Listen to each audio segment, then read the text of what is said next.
South China Morning Post, 7th of April 2024, we must focus on the Chinese people to restore relations between the United States and China. International laborers are averse to visiting China on account of the Chinese government's policy of hostage diplomacy, which ensures the safety of every foreign national. My Northwestern Kellogg students and I were astounded during a recent trip to China by the number of Americans who had not returned to the country since December 2022, when its zero-COVID policy expired. Our tour guide had previously hosted a single U.S. school group in Shanghai, and she anticipated hosting only one more this year, a significant decrease from the 30 or more groups she had booked annually before the pandemic. Reportedly, our group was the first American since the start of 2020 to tour the Guilin Mountains. This internationally renowned Unesco World Heritage Site has been among the most visited locations on the planet. This year, only 2 more are anticipated. Hopefully, these are only approximations, there have been and will be more. However, it is indisputable that American travel to China has been sluggish after the pandemic's trough. Since President Richard Nixon met with Chairman Mao Zedong in 1972, U.S.-China relations have been at their lowest point. This steep decline coincides with this period. Public discourse in both nations has primarily devolved into a hostile environment or zero-sum competition. Chinese media maintain that the United States is unjustly impeding China's progress and maturation. At the same time, American politicians and commentators representing diverse political orientations depict China as an economic and geopolitical menace. In both nations, news coverage focuses on macroeconomic and geopolitical matters, while the lives and viewpoints of ordinary citizens receive minimal attention. Scarce opportunities exist to cultivate empathy, and the consequences are becoming more evident.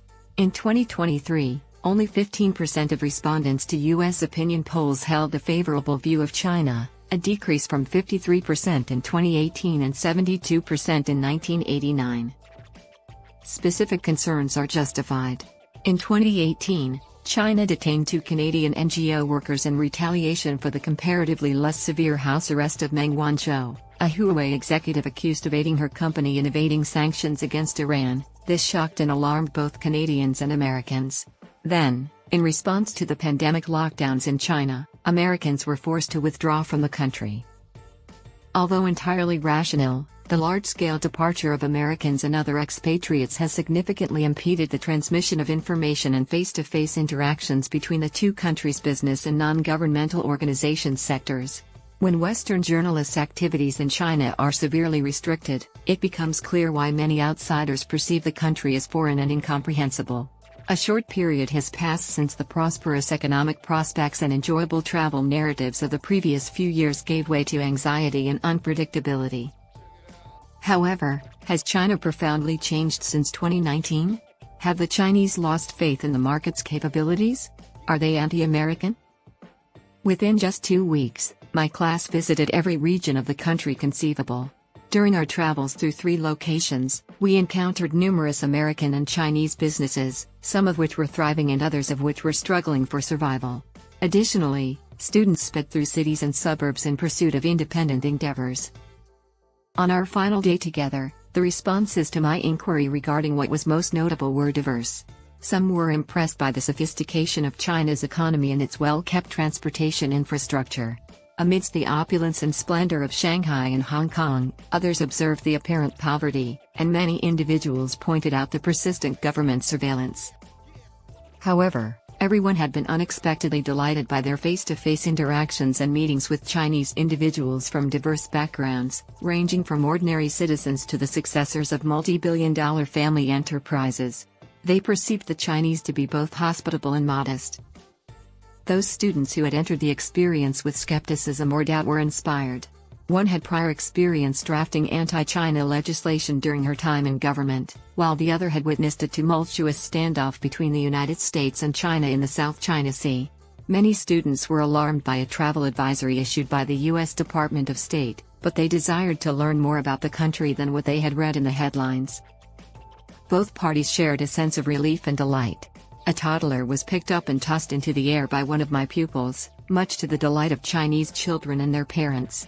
It was ensured that students who lacked proficiency in Chinese received equivalent discounts as those extended to Chinese clients by the women selling bowls of noodles.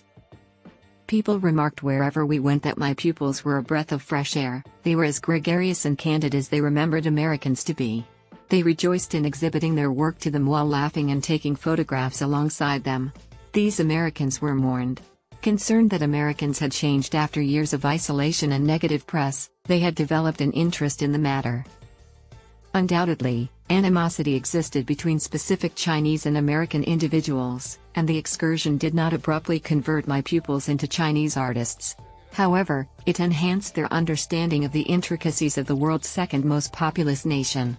They witnessed firsthand that the Chinese people, who were virtually tabulated in American news, are not the same as the Chinese government or as headlines from American news outlets might imply. Numerous differences must be resolved between the United States and China. This will not occur immediately. We must maintain in-person interactions in the interim. The Chinese and Americans must maintain a shared sense of humanity. This becomes increasingly crucial as the tension between their administrations escalates.